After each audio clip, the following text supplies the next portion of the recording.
Aujourd'hui, l'information évolue. Les Burundais qui étaient dans cet enclos commencent déjà à être évacués. On peut en savoir plus? Oui, merci beaucoup. Effectivement, vous avez été témoin que déjà les premiers convois viennent de s'orienter vers les ports. Et effectivement, pour que nous puissions les acheminer vers la province sœur, le Sud Kivu. Vous savez que le Nord Kivu ne partage pas la frontière avec les pays d'origine. Il était important que la province Nord Kivu puisse remettre ces populations burundaises entre les mains des autorités de la province du Sud Kivu pour que effectivement la suite soit faite par cette province qui partage la frontière avec ses pays voisins. Vous savez que dans les systèmes de la gestion de populations étrangères, ce qu'on appelle la police des étrangers rentre dans les compétences du pouvoir central, mais tant du pouvoir provincial, nous sommes toujours vigilants pour que effectivement notre pays ne soit pas envahi par des clandestins qui puissent survivre longtemps sur notre territoire sans remplir les formalités, sans remplir les lois qui gèrent effectivement l'immigration. Et ces populations que vous avez vues sont des populations qui séjournaient sur le sol congolais sans des documents nécessaires pour justifier ce séjour. Et voilà pourquoi il était d'une impérieuse nécessité que la province du Nord Kivu puisse agir, et évidemment en saisissant, bien entendu, le pouvoir central pour que des grandes décisions soient prises afin de pouvoir arriver à cette opération d'évacuation. Excellence, lorsque nous avons interrogé, ils disent qu'il y a de cela 2 ou 3 jours, des jours que certains parmi eux ont disparu, n'arrivent pas à les revoir. En même temps, ils disent qu'ils n'ont pas eu la possibilité de reprendre leurs biens qui sont gardés dans certains coins ici, dans la ville, même dans ces quartiers. Excellence, est-ce qu'il y a un mot à placer? Oui, il faut retenir que cette question ou cette épineuse question a évolué parce que c'était effectivement les inquiétudes de la journée de samedi et dimanche. Vous savez que les regroupements qu'eux-mêmes ont fait ici dans cette parcelle ici, ce n'est pas un regroupement habituel. Et lorsque ils ont avancé cette doléance de pouvoir ramasser ceci ou cela comme bien qu'ils ont abandonné à la cité, le gouvernement provincial a pu accéder à leurs demandes et c'est comme ça que depuis toute la journée de dimanche et même la nuit qui a suivi l'avant-midi de lundi, à toutes ces heures-là, nous avons organisé des équipes qui ont passé partout dans les quartiers pour ramasser tout ce qu'on pouvait ramasser et nous pensons que tout a été fait dans la norme et donc ils rentrent avec leurs biens parce que nous avons respecté cette doléance qu'ils nous ont soumise et nous avons répondu. Excellence, quand le constat qui est là, il s'observe que certains ne veulent pas retourner dans leur pays. C'est là quand vous analysez ça avec la RDC qui se donne ramener ces Burundais dans leur pays, mais ils sont mécontents. Pour vous, ça vous dit quoi? Et effectivement, il faut reconnaître qu'il s'agit d'un défi que le monde est en train d'affronter. Vous savez que ces mouvements migratoires ne concernent pas seulement la République démocratique du Congo, comme d'aucuns pouvaient le croire. Lorsque vous avez suivi Trump annoncer des mesures fortes pour ériger un mur qui sépare les États-Unis avec le Mexique, lorsque l'Europe se mobilise pour dire, écoutez, il faut investir dans des pays en voie de développement pour empêcher que des clandestins puissent inonder l'Europe.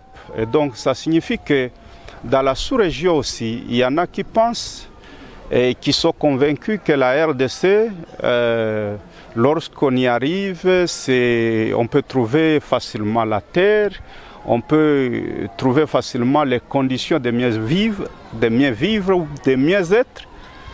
Et pendant que les Congolais, peut-être, nous semblons ignorer ces bonnes choses que nous retrouvons chez nous, d'autres veulent venir occuper notre territoire. Et il s'agit donc d'un défi et je crois que tous les services sont maintenant alertés que ces phénomènes qu'on observait du côté de l'Europe, du côté des États-Unis, du côté des pays développés, maintenant ça devient une réalité, une menace réelle pour la République démocratique du Congo. Et nous devons ouvrir les yeux ou l'œil et les bons pour empêcher qu'effectivement des situations comme ça puissent nous surprendre. Parce que ces populations ici, lorsqu'elles ont été chassées dans la plaine de la Ruzizi, à Kamanyola, ces populations commençaient à errer à gauche, à droite, et elles ont cherché à être au Rwanda en 2017. Et c'est finalement en 2018 qu'elles ont commencé à arriver dans le Nord Kivu. Et elles se sont éparpillées à gauche, à droite sur l'étendue du Nord Kivu. C'est le cas dans le Nyiragongo, le cas dans la ville de Goma. Et nous pensons qu'effectivement, ce que nous disons chaque jour, que nous devons asseoir un système qui soit en mesure d'anticiper certaines situations.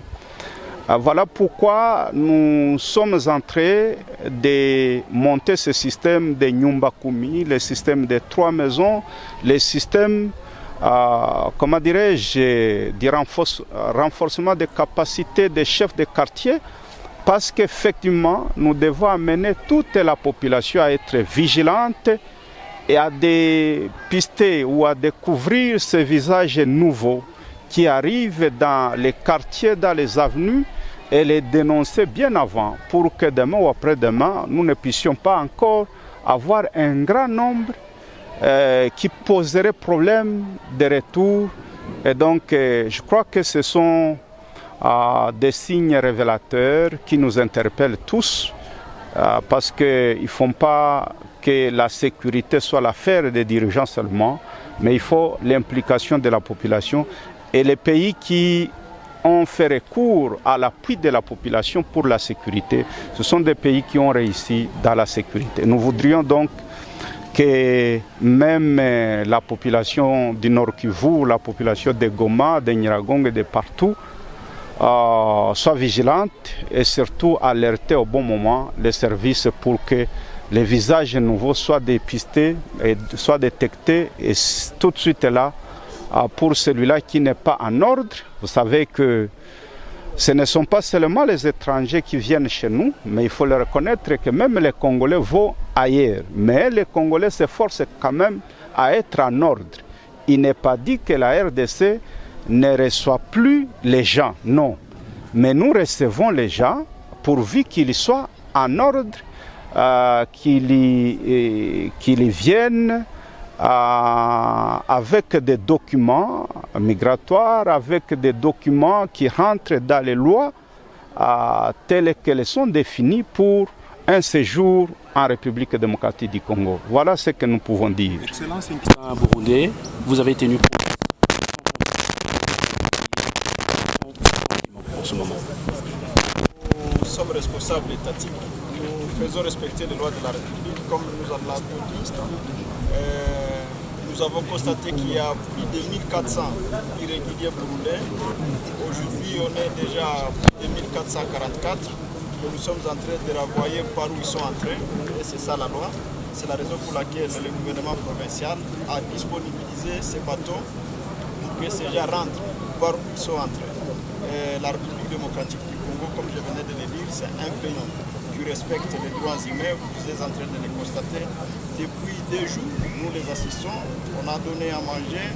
On les transporte dans des bateaux de confort au Nord Kivu pour que ces gens puissent non seulement rentrer dans leur pays, mais nous sommes humains. Nous devons évidemment tenir compte que ce sont nos semblables. Il faut qu'ils arrivent à bonne santé, là où ils sont en train de partir. Mais nous sommes fermes pour le respect des lois de notre pays. C'est la raison pour laquelle nous sommes en train de faire ces renvois en masse. Nous n'avons pas la frontière avec le Burundi. Ceux qui ont la frontière avec le Burundi sauront comment ils vont faire. Notre devoir, évidemment, c'est de faire respecter les lois de la République. Et la suite, ça sera pour la province du Sud-Kivu, pour les rapatriements vers le Burundi. Excellence, nous l'avions également appris, que, selon les premières investigations, que parmi ces personnes, il y a certaines personnalités politiques qui agissent un peu en clandestinité. Est-ce que vous confirmez cela? D'après nos enquêtes, nos constats, moi j'ai reçu des messages. Il y a même des enfants qu'on a identifiés qui ont été séquestrés à Bujumbura. On les a amenés ici, ça qu'ils ne le veulent. On les a soumis à cette vie que vous êtes en train de voir. Et même la personne qui les a soustraits du Bujumbura est ici. Et la famille de ces enfants m'a fait un SMS. Je leur ai dit, nous allons les renvoyer de notre province. C'est à la famille de les attendre, soit à Bukavu, soit à la frontière de notre pays à Kavivira avec Bujumbura. Et donc, nous comprenons qu'au-delà des besoins humanitaires, il se cache quelque chose derrière ces mouvements de masse. Parce qu'on ne peut pas comprendre qu'un enfant de 17 ans, 14 ans, 15 ans, soit obligé de venir vivre la vie que vous voyez, se disent réfugiés, mais n'ont jamais acquis le statut de réfugiés. Ils ne sont même pas identifiés chez nous par les services attitrés pour que ce processus de réfugiés débute. Donc au-delà de ces besoins qu'ils expriment, mais nous pensons comme autorité politico-administrative qu'il y a autre chose. Parce que je ne peux pas comprendre qu'un responsable, un parent, puisse obliger ses enfants de vivre cette vie. Pour autant que ces enfants, leur vie ne soit exposée à un danger au plus. Et ces personnalités identifiées seront rapatriées comme les autres qui vont subir la force de la loi de la République démocratique du Congo. Pour nous, on n'a pas de cas spécifiques. Nous constatons qu'il y a des irréguliers sur notre sol au Nord Kivu. Nous voudrions bien les renvoyer par où ils sont entrés. Donc, nous n'avons pas évidemment cherché à savoir qui a fait quoi dans sa vie. Mais nous sommes en train d'investiguer. Nous sommes politiques, mais aussi nous assumons le rôle de quoi on fait des services de sécurité. On est en train de continuer à savoir les mobiles, pourquoi ils viennent en masse en province du Nord Kivu, tout à vouloir marcher contre les lois de la République. Ils ne veulent même pas qu'ils soient identifiés. Ils ne veulent même pas qu'ils soient photographiés. Et dans leur dire, ils sont en train de dire à la population du Nord Kivu que la République démocratique du Congo, c'est leur terre promise. Donc ce sont des messages qui nous inquiètent aussi comme Congolais et nous devrons veiller. Je voudrais attirer l'attention des compatriotes parce qu'en fait, tous ces mouvements n'ont pas été gratuits. Ces mouvements ont bénéficié de la complicité des Congolais. Et je voudrais bien appeler les services de sécurité de continuer à investiguer. Les gens qui ont facilité ces entrées illégaux, je crois qu'il faut, si nous allons tomber sur eux, il faut les amener devant la justice congolaise parce que ce sont des infractions de droit commun. Et on ne peut pas faire respecter un pays sans respecter le droit de la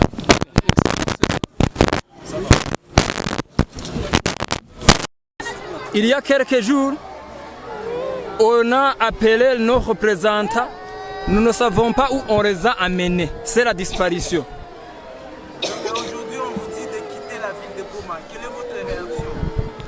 pour quitter la ville de Goma, s'ils refusent de nous accueillir, on peut quitter, mais il faut d'abord amener nos frères qu'ils ont vraiment, que nous savons où ils sont maintenant.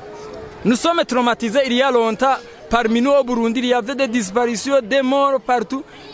Mais où sont les autres? On nous a dit déjà que les Congolais, nos frères congolais, auraient tabassé dans les prisons où je ne sais pas ce qui se passe.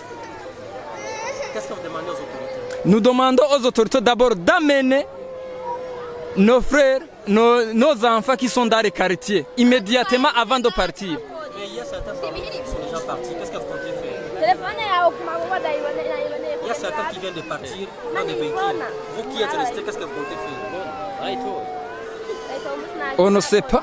On va voir au port. On peut même verser le ça si on n'amène pas nos frères.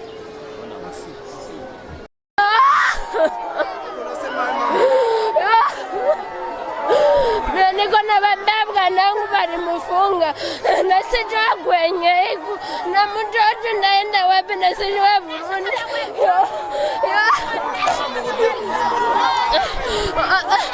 Sikaenda shubwa nangu balimufunga. Ile siku tulikuwa hapa balimufunga pale wakaenda mufunga na sijua kwenye hiku niko naitana kutelefona na sikusiki. Sasa sina tena sasa. Niko naomba banipe bwanangu na mtoto, banipe na vitu vyangu. Siku nilikuwa huku, nilikuwa na mangu. Sasa yuko na vikwembe na havifanani. Na mtoto hafaraki. Mimi nitafanya nini?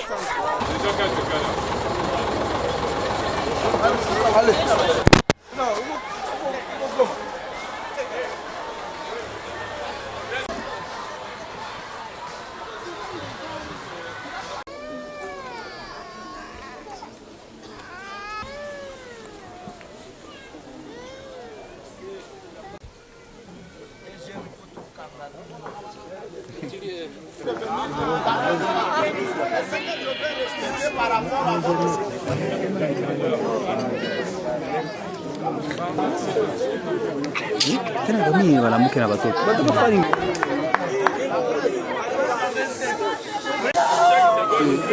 Nani alikutuma?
Niko na naona tisa.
ingizamo.